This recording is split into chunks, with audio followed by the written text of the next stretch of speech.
from the Caribbean, right? And people say children should be seen and not heard, the old school kind of thing. That didn't really do us well, did it? I think young people are continually under attack. When we think about the narratives, especially in the media and government, it's always about young people being the problems. Gentrification is something that happens to communities, and when it happens, they don't know how to counteract it. There's not enough upskilling or empowerment in terms of knowledge. Community doesn't exist in the way that it did 30, 40 years ago. Like, the idea, we romanticize community. I want Mentivity to be an institution that continues on and supports young people, not just in London, but in other parts of the world.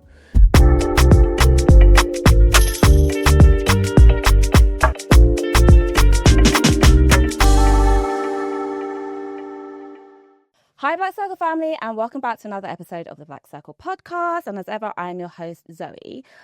Today's guest is Sayce Holmes-Lewis, entrepreneur, mentor, activist, and founder of Mentivity, an award-winning organisation transforming the lives of young people and families through mentoring, education, and community-led support. Founded in 2016 and inspired by his upbringing on the South London Aylesbury estate, Mentivity has gone on to support more than 27,000 young people, partnered with over 80 schools and colleges, and become one of the UK's most respected youth organisations. Sayce, welcome to the Black Circle. Thank you, Zoe. It's so good to have you here. I've come across your work, your profile, Mentivity, on my socials, and I was like, this conversation needs to happen for the Black Circle and for the audience. And as I hinted, growing up on the Aylesbury estate, when people hear the word council estate, right, they often bring up assumptions with them. So what did Aylesbury estate actually teach you about community? That we were all pretty much in the same kind of boat in terms of I think the underlying theme on council estates, not just the Aylesbury estate, is neglect, in terms of neglect from the government, neglect from local authorities, neglect from institutions, i.e. police and education. And people don't try to understand those that do reside on council estates, because there's a very stereotypical view if you come from a council estate. And when I used to say to people, I'm from the Aylesbury estate, the first thing they'd say is that near Peckham. Oh. And they'd be like, and it just, then their whole demeanour changes, because you're from an area, Peckham was that close to Brixton.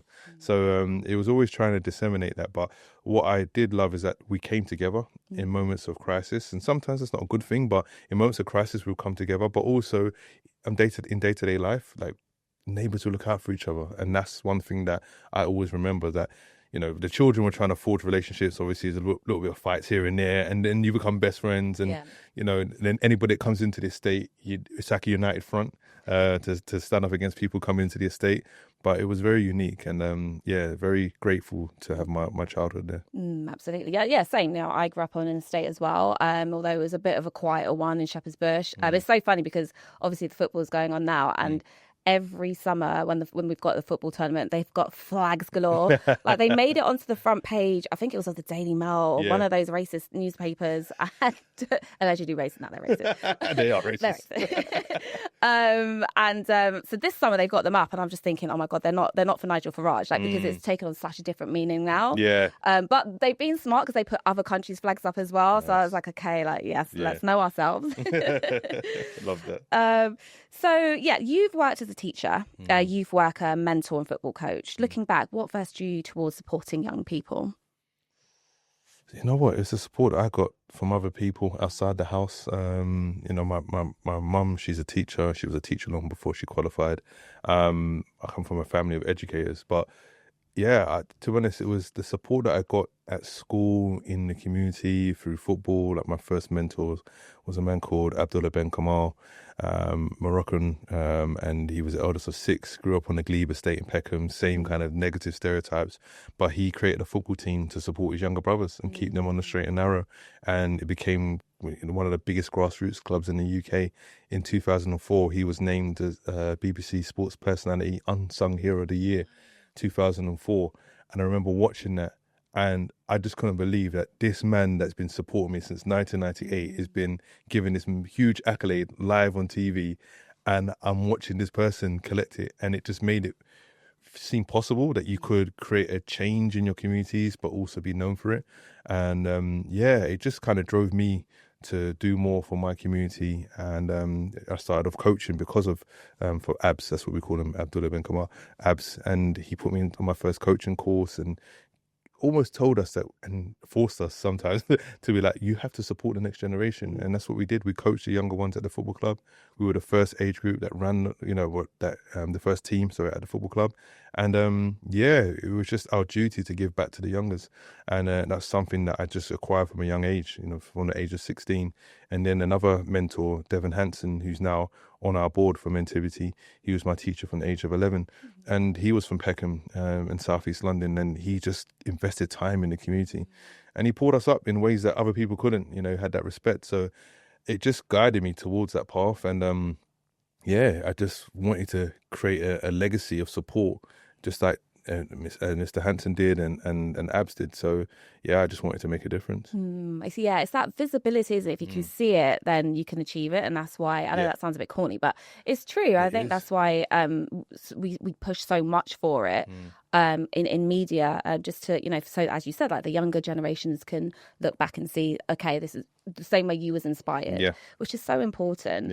So before Mentivity existed, what was your vision for your own future? Did you all see yourself becoming a founder? Oh, no. That was the furthest thing from my mind. I just wanted to play football, just like every other young black boy that came across Ian Wright. At the age of 8, I wanted to be Ian Wright. I wanted to play football. Education, although it was important in my family, I didn't understand how important it was for me personally and how I would progress through life with the use of education. I didn't see a pathway other than what was told to me. Oh, you're going to go to university, but what does that consist of? Right. Like, what am I going to study?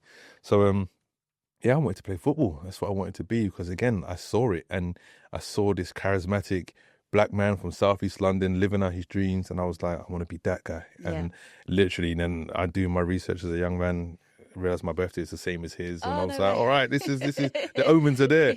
But through football, that literally put me on the path to being a founder and really finding myself, if I'm honest, because through football I learned about how to work with other people from different areas and problem solve and how to deal with authority, which wasn't great in the beginning, but I learned how to work alongside that and really excel in certain areas. And I went to play professional football, which I managed to do at the age of 19, moved to the Republic of Ireland, then went to Romania. And then, the common theme, injuries. So I didn't legislate for injuries, and I got injured, and then I fell back on what I was doing, which was coaching and mentoring young people. I had been doing that since the age of 16. And then I just thought, this is the way for me to go. So that set me on the path to become a founder, but it was a long journey, from the age of 19 up until 28, when I enrolled to the University of East London. Because I realised as a coach, with all my qualifications as a black coach in the professional game, I wasn't going to progress. So if people like Sol Campbell and Paul Ince, and these are esteemed England former internationals who have got a great profile, and they can't be coaches, how is Sayce Holmes-Lewis from the Aylesbury Estate going to become that? Even though I believed in myself, but I was just being realistic about it. So I went back to university, age of 28, and studied youth and community work with sports development at the University of East London. And that's when I really, understood what I was doing in terms of from a theoretical standpoint. Already had knowledge and experience, put that together, and then during that time when I was studying full-time, working full-time for a local authority as a full-time coach, I created the concept of Mentivity, and that led me after 2 redundancies to becoming a founder. That redundancy story again, because I've heard that from other founders as well. What did that allow you, the kind of like the space to just fully explore and go into building Mentivity? Because did you take it as a knock, or did you like, okay, this is meant to be? Initially I did, because I experienced 2 redundancies in a space of 2 years. So the first one was like, it rocked my whole world. It was like, what's going on here? It was a job that I loved, it was a full-time community sports coach, mentoring and supporting young people in the community where I grew up. And the first, with a redundancy was like, oh my gosh, like, what do I do now? Because we became so dependent on jobs. And then kind of when that hit, we got a 2-year extension. And during that time, I was thinking, right, if this happens again, I'm going to be prepared. And I was already at university. So then when we were made redundant 2 years down the line in 2013, I was already thinking about my next move. And I just used that last 6 months of university, because I was made redundant. I just focused, and I already created this concept of Mentivity, and I was already trialing it as a pilot program. And I actually, in my last semester, I wrote a paper on the football club I was working for, around their government offer and how it links to the government offer and how it engages young people and is it successful. And I gave it to my manager at the time because he wanted to read it. For some reason, then he was like, look, this is fantastic, great recommendations here. We should take this on as a football club. I'm going to create this role for you. So whilst I took on that role, I was creating this whole pilot project because I knew that I didn't want to stay in this job. I wanted to do something myself, and I had the power and the means and the knowledge to do it. So when I was made redundant from that role, after 14 months, I was already ready. So this gave me the time to actually execute, to do the things I wanted to do, to really sit down and strategize. And that was November 2015. And then in February 2016, I launched and started Mentivity. So it just gave me that headspace. I also traveled as well, did a bit of scouting, had a bit of time, a bit of money. So yeah, just wasn't in survival mode. So it was great. Yeah, it does offer you kind of like that space and time to really be creative. So Mentivity was born. I introduced it in the intro, but tell me about Mentivity in your own words. How would you describe it? Well, we just turned 10, so it's 10 years of Mentivity, so which is a major milestone. And because I'm so in it in the day to day, I sometimes don't get time to really celebrate. But 10 years of doing one thing is unreal, and it's been a huge success. But we've evolved. We are a mentoring organisation at our core, but we have Mentivity House, which we've had for the last 2 years.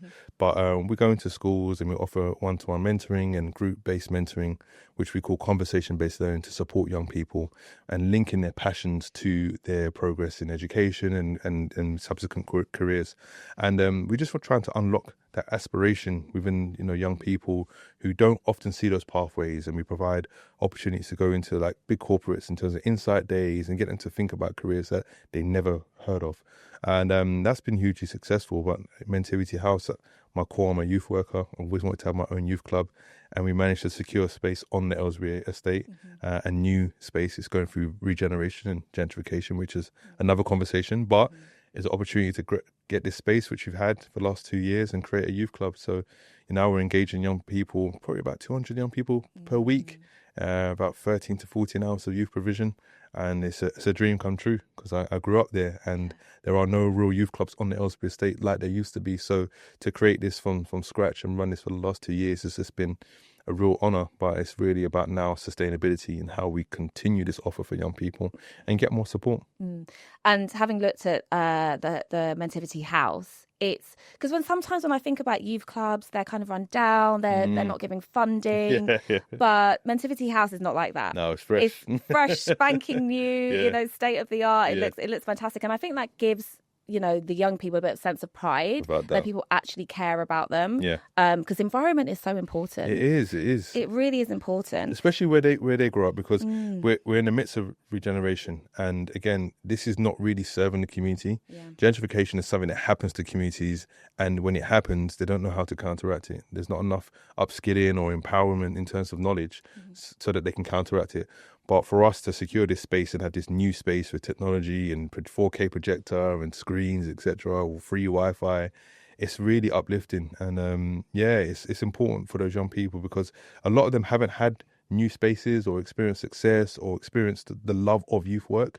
And for us now, it's about how do we foster community in real life rather than online, but using aspects of that digital nature to bring them closer together.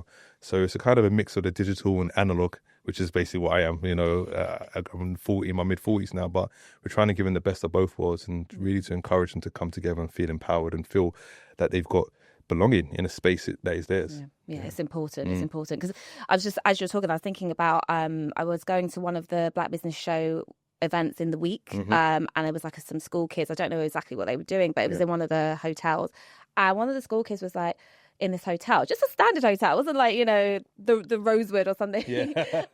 And they were like, oh, I don't feel like we should be here. And the teacher was like, no, like, you do belong here, like, don't ever think that. And I was just thinking to myself, like, God, the kids are not exposed enough to different environments. It's powerful to do that, because you can say you do belong, but you have to prove to them that they do belong, and make these spaces more familiar to them. And that's one of the things that we've done really well. As I mentioned, the Insight Days, taking to like Spotify or investment banks, or taking them on trips which has been fully paid for. We went to the Manchester International Festival in 2019, took 8 young people from South East London and North London, and they got the best hotel, and it was just like they got in and like, oh my gosh, like we've arrived, and they saw Idris Elba's play Tree, and it was just like VIP treatment, and they deserve the best. Yes. And if they don't see that, then how are they going to attain to that, or want to attain to that, knowing that they're deserving of it? So yeah, we must do more. No, absolutely, I agree. As I said, you've worked with more than 80 schools and impacted over 27,000 young people. Yeah. Across all those conversations, what are the biggest challenges young people are facing today?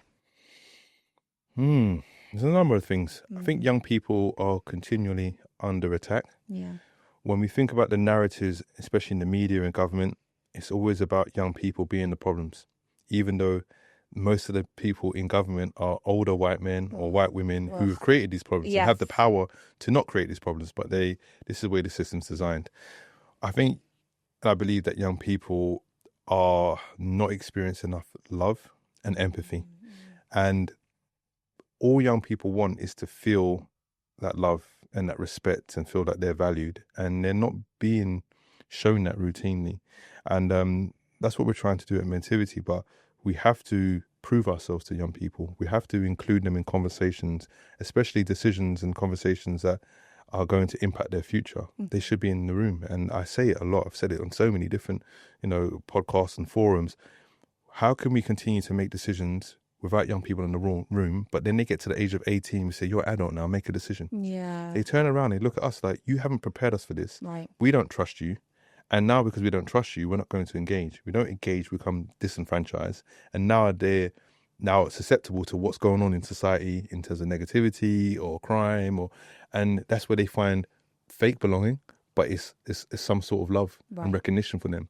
And we need to do more in and around that and really foster and cultivate love and empathy, but also a sense of community, because community doesn't exist in the way that it did 30, 40 years ago. Like the idea, we romanticize community, like this word, like, oh yeah, community. No, community is something you work at.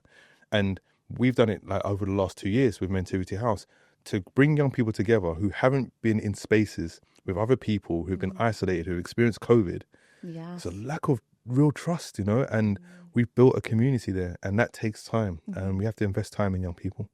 Yeah, there's so many different challenges, like you said, how communities evolve now, and COVID being one of them is huge. But you said something really interesting about love and empathy, that there may be some people who argue, well, that should start with parents.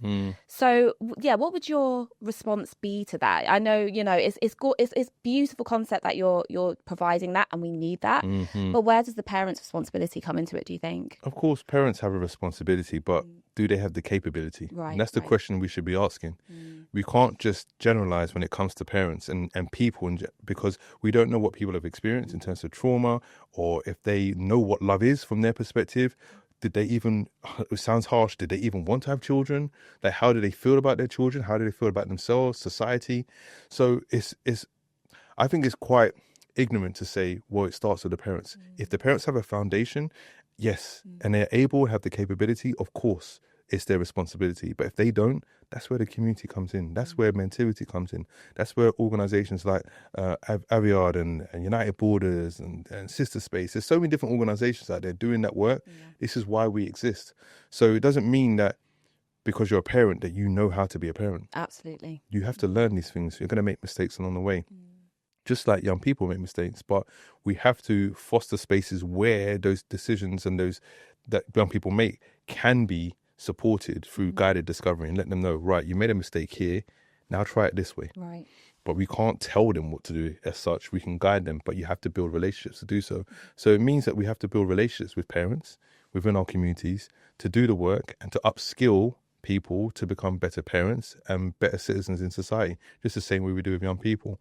And there's far many, there's loads of organizations that can do that work, but we have an obligation to understand that we're in a very, very precarious time in history where capitalism is rife in the sense that parents have to be working to provide for children, and they feel that if they buy them this new PS5, if they don't get that and they don't have the latest clothes, then they're going to get bullied at school or online. There's so many different things that we don't really comprehend. So it's not as simple as that. Being a parent is not simple. My son is 20 next, and it's not been a simple journey. I've become better at parenting over time, but some people don't have the capability to do that. So we have to understand that. Absolutely. And like you said, it's a substituting love and empathy with a new PlayStation or, you know, whatever the newest gadget might be. Yeah. And again, like you mentioned, it's this digital age of parenting that we're in now. So that's another layer. A lot of people might just like, I don't have the time or the bandwidth, and like, there's the iPad. Have at it. Yeah. Because it's the norm, isn't it? Yes, yeah, exactly. Other people, parents see other parents doing it and think that's the norm. Yeah. And that's the way for an easier life and to occupy my child. But children are not meant to be occupied all the time. Your brain's not supposed to be occupied all the time. Yes. You have to feel bored, and then you have to have moments of innovation. I was bored all the time when I was young, but that's how I think outside the box. So we're doing our children and young people a disservice by making sure that they're always occupied. Let them create something out of nothing. Let them draw, do something old school, you know, which shouldn't be old school, but it's something creative. And that's why we're seeing a lack of creativity across the board in society, because young people and children are not being left to their own devices to figure things out. They're not going outside to play. You know, they're not learning through play. We used to learn through play. You climb that wall, you fall down. I'm not climbing that wall again. Right. Or next time I climb that wall, I'm going to do this, and this. Unfortunately, we're setting up our young people for failure, and failure without opportunities to learn. And I don't think that's right. And that's where we need to rectify our outlooks in society. No, absolutely. Absolutely. Very, like, well put. I completely agree with all of that. I don't have kids, but, you know, I can understand where those frustrations come in, exactly what you're saying about how we can figure that out. Yeah. Why do you think some young people are willing to open up to mentors in ways that they might not with teachers, parents or authority figures? And you said something interesting. You was like, when you was a bit younger, you had some not issues with authority, but so why do you think that kind of authority figure plays a role? We have to earn the respect of young people. Look, we're from the Caribbean, right? And people say children should be seen and not heard, the old school kind of thing. That didn't really do us well, did it? Like, we look at, there's a number of adults that have had to recover from their childhoods, recover from their teens, and recover from their adulthoods. But I think that we really need to focus our efforts on building relationships with young people. And what that means is creating safe spaces for learning both ways. Mentoring isn't dictatorial. It isn't me saying, you do this, and there's your outcome.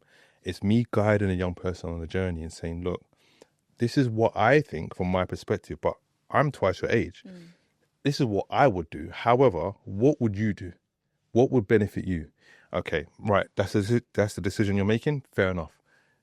Let's review this next week. We have to get into that. And this is, obviously, if it's not safe, you've got to safeguard young people, but as long as they're safe and they're making decisions. Like, I had a young man that I'm mentoring, and it's been nearly a year, and I've been mentoring him. And the other night, he called me because he had a decision to make. And in that moment, I was so happy, because it was like, right, he's now thinking outside the box. Yeah. He's thinking, right, I thought about something. He's like, Sayce, this is the situation. I'm thinking of doing this, but I don't know if it's the right thing to do or not, because the person on the other side might feel this way. I said, the fact that you're thinking outside of yourself shows me that you're progressing. And those are the types of conversations we need to be having with our young people, because if we don't practice that now in their formative years, they become dysfunctional adults who don't know how to communicate, who then are not emotionally regulated, have low emotional intelligence, and just don't know how to problem solve. So we need to make sure that we're investing time. And that's what mentors do. They voluntarily engage with young people and vice versa. The young person drives that relationship. Yes. Everyone thinks that the adults do. It's not. The young person doesn't turn up. It doesn't happen. The young person doesn't start conversation or respond to a conversation that might have been prompted by an adult. Nothing happens. So it's about finding what gets that young person ticking. What's your passion? How do you see the world? And once you understand that, what's your, day-to-day look like? And then you can build on that and build that relationship. And once you do that, it's like therapy, isn't it? Like, you build that relationship and you feel, you know what, I can open up. I can share this thought, this feeling. And it's that continually showing up and doing what you say you're going to do. That's the difference. And when we think about institutions and school, it's all about, I know better than you. Very dictatorial. Therefore, it's like, oh, I don't trust you because you're a teacher and you're 55 and you're still earning 30 grand a year. Why should I trust you? That's how young people think now. It's so true. They are quick with it. They'll tell you about yourself. Yeah, they'll touch you. But like, well, you're not really progressing. Why are you not a head teacher? You're 52. Do you know what I mean? So it's not just about what you say, it's about what you do and how you live and how you move. And young people will know that energy. They see and feel your energy before they even see you. No, absolutely. Hi, Black Circle family. I hope you're enjoying the episode so far. It would really mean the world to me if you could take 2 seconds just to like, follow, subscribe and share, and really help me to build this community and keep the conversation going. Thank you. And as you were talking again, like therapy, it really is almost like a therapist role to kind of guide them through their emotions, what they're feeling, allow them the space to open up and talk. That is so important. So every founder has to let go of a certain thing as they scale. What have you had to unlearn or delegate in order to grow Mentivity? Oh yeah, I'm in the midst of it. Yes. I'm in the midst of it. It's not being entrenched in the day to day. When you start something, you're the accountant, you're the therapist, you do the schedule, you're the project manager, all these different things. And over time, I've built out teams over the years to help me deliver the objectives, at hand. And right now, it's about making sure I can be the central point of contact without being in it day to day, and providing that support in terms of strategy, and making sure that the team are on track.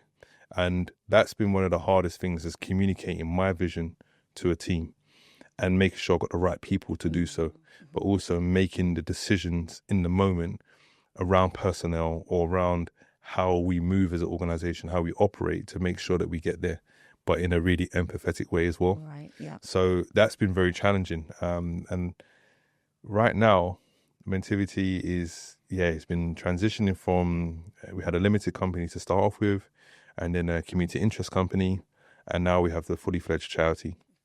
So it's 3 separate entities, 3 different styles of working, but they all support each other. So it's a very not complicated ecosystem, but it's a sustainable ecosystem. But it's just about evolving with the times, making sure that as founders, we don't get that support often that we should, and we don't upskill ourselves sometimes in those areas. So it's about finding that balance to upskill yourself, be as close to the team as possible without being in the day-to-day, and making sure that everybody's locked into the vision, going in the right direction. And that's where I'm at right now. And it's actually the most rewarding phase of my career. Really? If I'm honest, because this one has been proper roll out your sleeves, let's get this done. A lot of challenges around like losing funding, etc.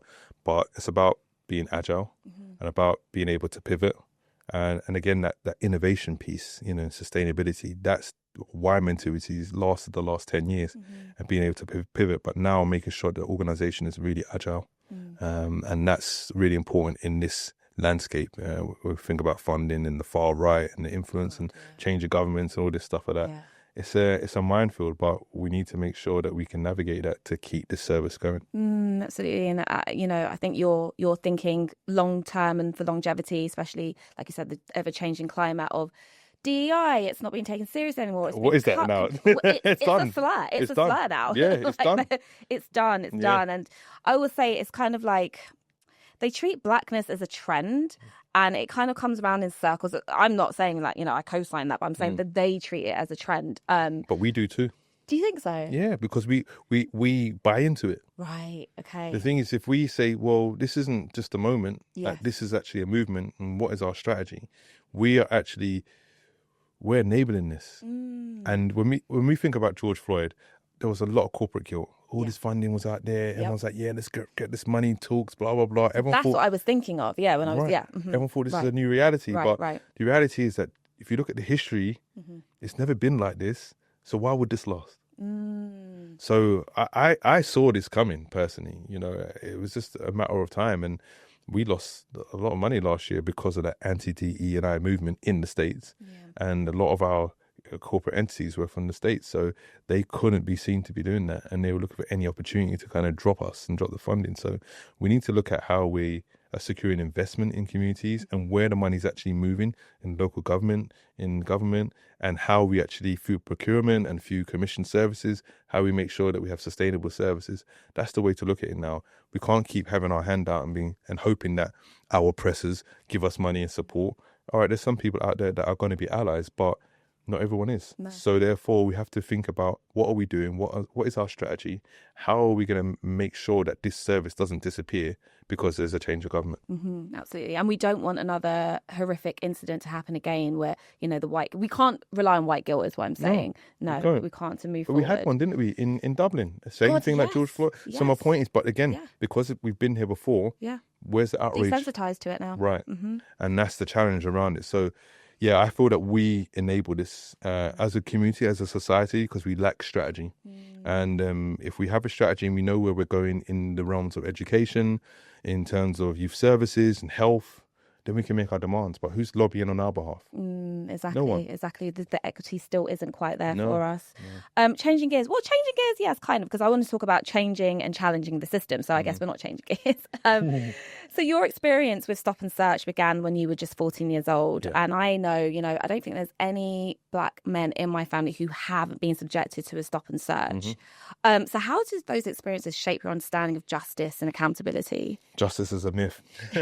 Speak it, yeah. It's a myth. That really is a myth, because one of my good friends, Temi, she's taught me a lot over the years. And Temi said, it's not the criminal justice system, because not everybody experiences justice. And I was like, oh, okay, all right. It's the criminal legal system. Yes. It's a machine. It's a byproduct of societal norms, of white supremacy. And we think about the criminal legal system.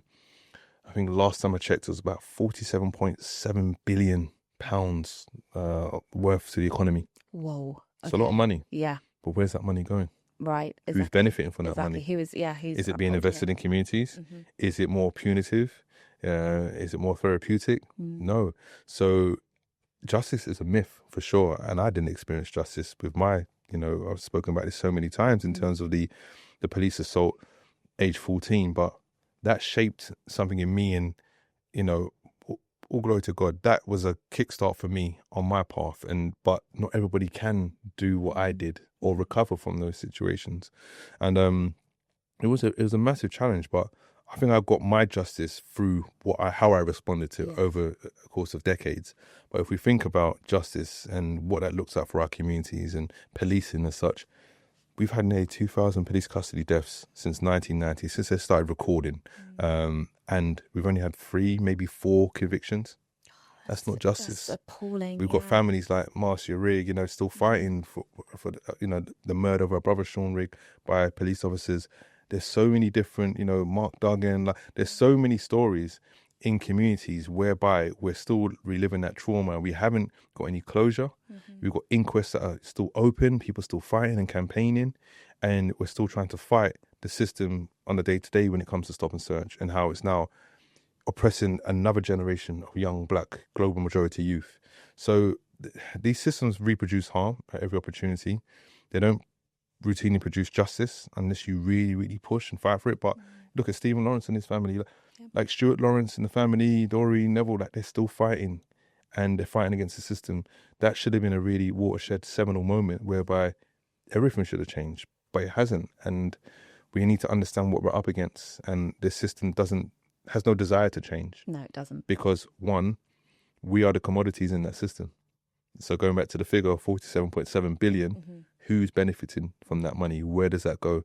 So if you follow the money, you'll understand why there's no justice. It always goes back to capitalism, is what I say. Yeah. I always think if we were to eliminate capitalism or replace it with something else, I don't know what that would be, you would eliminate racism, or you'd be quite close to it. Yeah. Well, it's so funny that you say that, because racism props up capitalism and vice versa. Yes. And that's what we've got to understand, that this system was never designed for us to be liberated.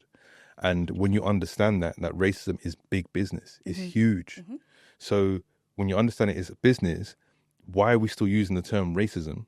If we're just one human race, let's now take it as humans, and you take racism out of it, and you say there are no races, it's just humanity, then what do you have?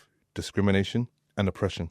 If I go to a white man from Essex and say, have you experienced racism? He's going to tell me, no. My point is, so and Angela Davis says it in the book, Freedom is a Constant Struggle.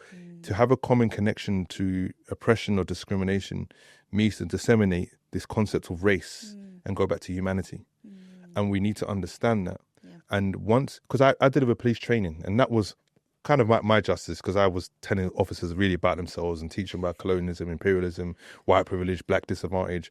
But I built a lot of rapport in those rooms because I broke it down in a way that they could understand, and it made it really human. And when racism, again, is a thing. Let's not say it's not a thing, but discrimination and oppression is what it is at its core. Yes. And that's why we don't have enough movement in terms of allyship when it comes to disseminating this system of racism. And I think that's why the far right are gaining so much traction at the moment, because, your just average Joe is feeling that oppression, but they can't name it. And looking for someone to blame. They're looking for someone to blame. Always a scapegoat. Yes. Especially when your ego is, telling you that I should be living this life and etc. But again, white people, what I say to police officers, okay, who likes paying tax? I mean, we're all being oppressed financially, and they're like, oh yeah, I don't want to pay tax, and there's people not paying tax. And when you break it down on those kind of day-to-day routine, like mundane things, people start to understand that it's not about people coming in, taking their jobs, etc. It was fine during Windrush, right? When we rebuilt the country, and had a black nurse, an African nurse, it's fine. It was no problem then. But now, because you're looking for a scapegoat, because you can't now look at somebody that looks like you and scapegoat them. You can't call them racist, because you don't have the know-how, you don't have the understanding of what's going on, and to be like, you know what, I don't have the vocabulary to be like, well, you are oppressing me because of your policies, and you are a white elitist male who went to Oxbridge universities, and therefore you're extracting from my community and our society. Empowered by language, isn't it? That's what's happening right now. So what have you learned about creating change from the inside versus protesting from the outside? I've learned the hard way.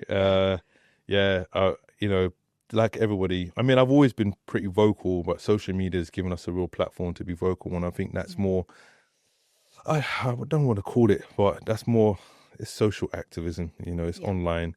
It's not really doing what was done in yesteryear, really in clandestine rooms and strategizing, etc., doing this and doing that. But like many, I found my voice and felt empowered to express what I feel and what I see. But there's a danger in that, because people can see what's coming. And also now, because of social media, that can be used against you. And that can be linked to organizations you work with, people, and how that impacts them. So I've learned the hard way in a sense, because I've had, things written about me and emails and all these different things about me and how it impacts Mentivity. It's about doing the work, and it's about, as you said, being inside those rooms. So one of my roles, I'm on the London Policing Board, so I'm an advisor to the Mayor on policing, which again, without that incident at 14, I wouldn't have been on this journey to be like, right, now I can influence policing to some degree in terms of policy, or just being in the room and being a disruptor.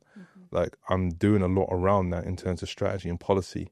And yes, it's very slow moving. Like, we've moved the needle on very few things. It's super frustrating and challenging, but I'm from the community, and I will go back to the community and say, this is what's going on. And then they will say, this is what we think, and I'll take it into that room. And I know many people don't respect it, but I want to be respected by my community, and I'll be authentic. So it's really important to be in those rooms, but also in communities. And I'm at the grassroots and board level, and that's like the best thing possible. And I'm political without being a politician. Right. Yes.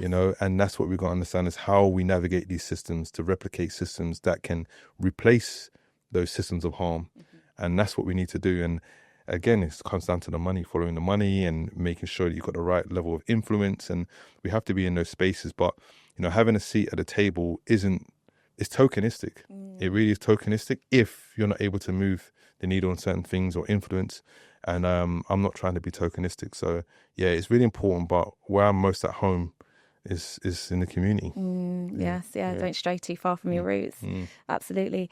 And talking of community legacy and the future, youth clubs and community spaces continue to disappear across the UK. What do we lose as a society when those spaces vanish?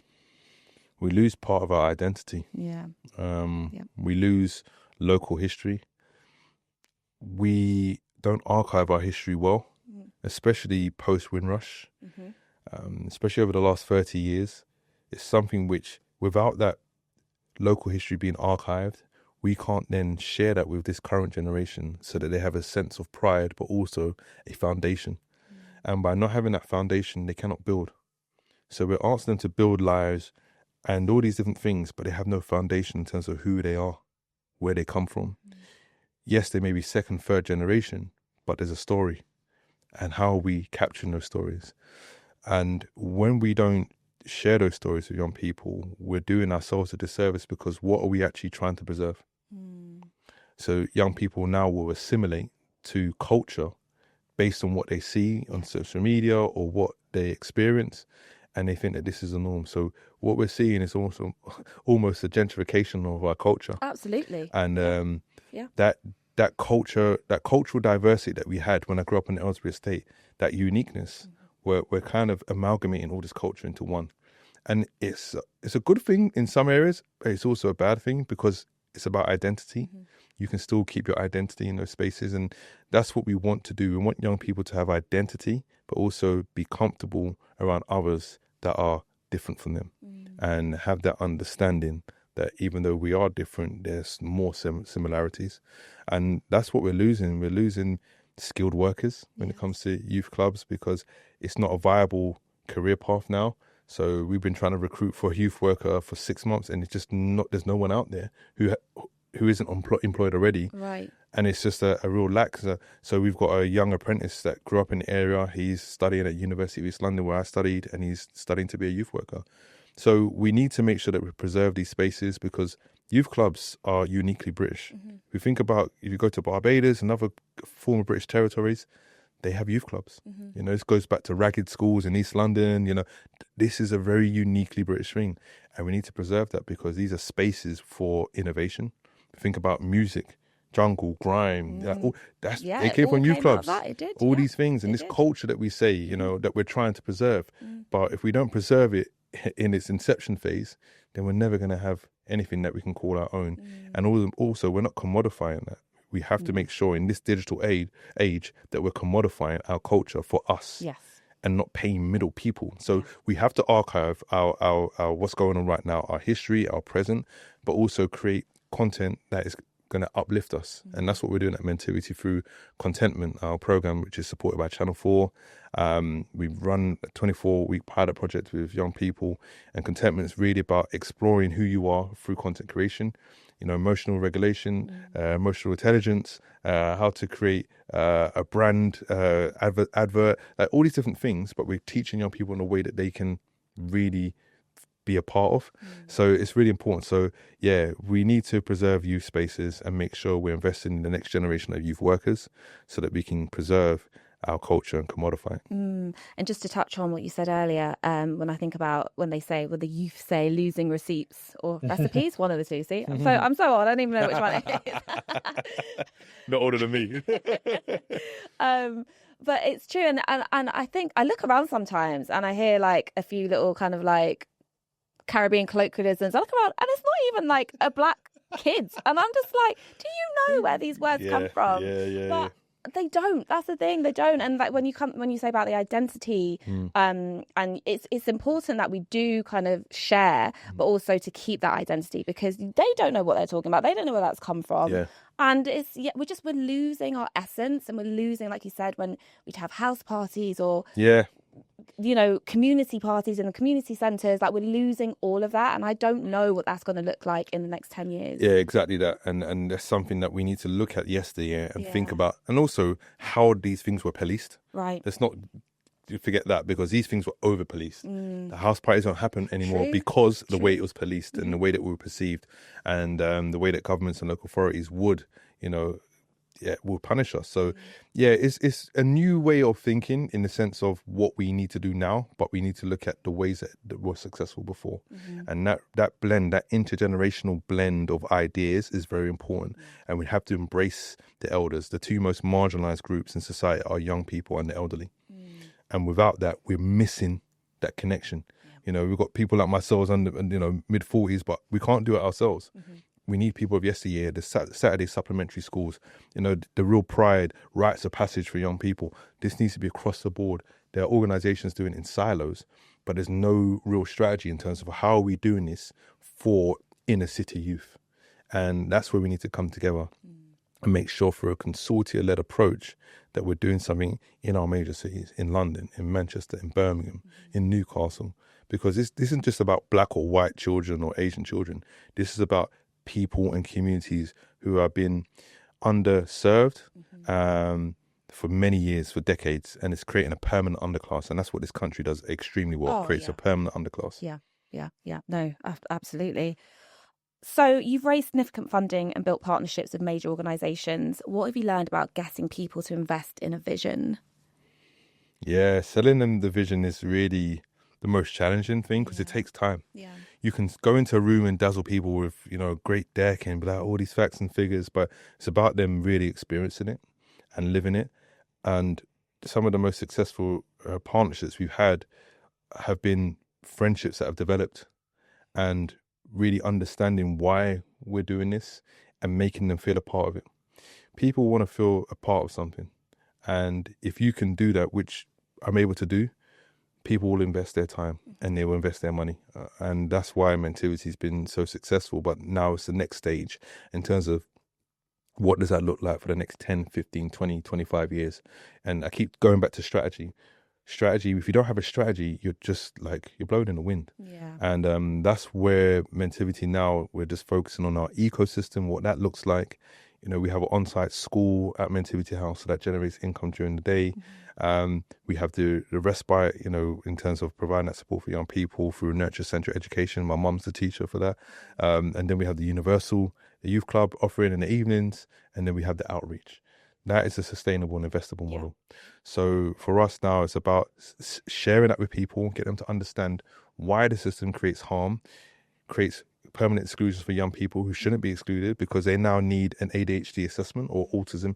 So now we can provide that on a fast-tracked approach. So what we're doing is showcasing to institutions, local authorities, you are recreating harm, even though it may not be your intention in some areas, but here's a solution, invest here, and then you will see that you don't have to invest here in crisis. Right.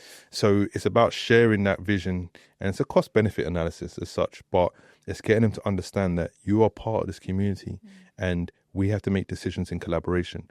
But how are you connecting with a person that doesn't want to connect with an institution? You cannot do that yourselves. You have to do it for a third party. And although we're referred as a third sector, we're the first sector. We're the first responders. Yeah. We're the ones with innovation. We know what's going on. They always come to us and try to extract, ideas and be like, right, now we've got a report. No more of that. We now need to commodify our knowledge as community consultants. And that's where Mentivity is trying to be a driving force in that area. No more extraction, harmful extraction. No more taking our ideas and then implementing it in a harmful way. If you want our knowledge, you're going to have to pay for it. And they should pay for it across the board. Absolutely. Yes, absolutely. Couldn't agree more. So just to wrap up, when you look at the next 10 years, what's the bigger vision for Mentivity? As I said, sustainability. I want to make sure, like God willing, that Mentivity is here in 100 years. Yeah.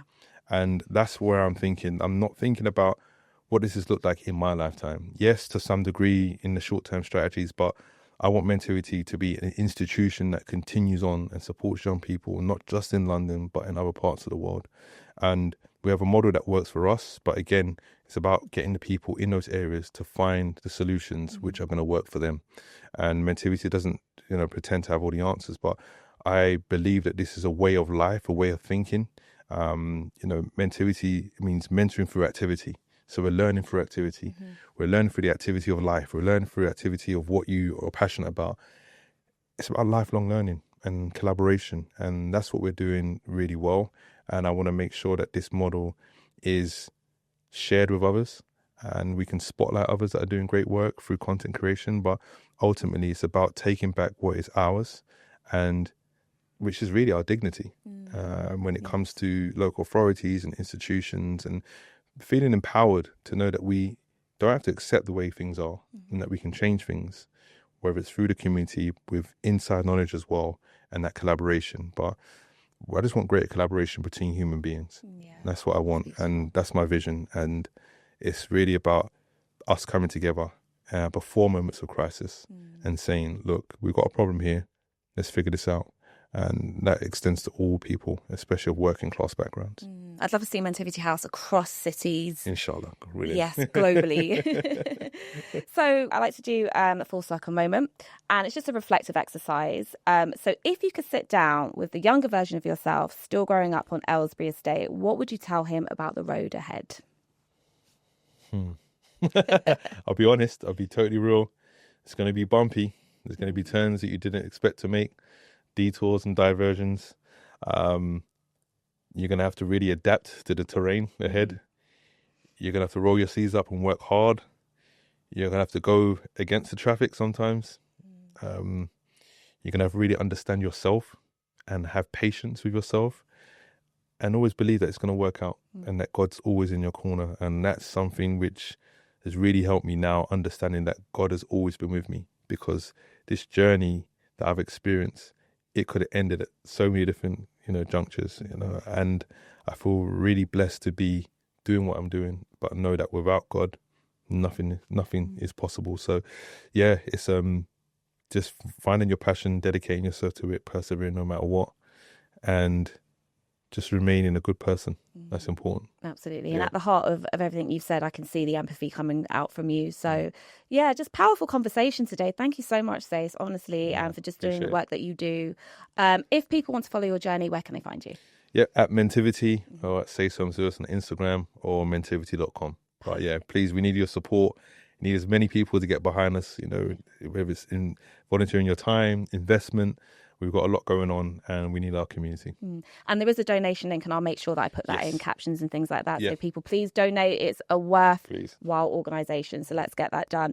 Thank you guys for joining us once again for another episode. And if you want to follow the Black Circle's journey, we're across the Black Circle podcast on all your platforms. Thank you.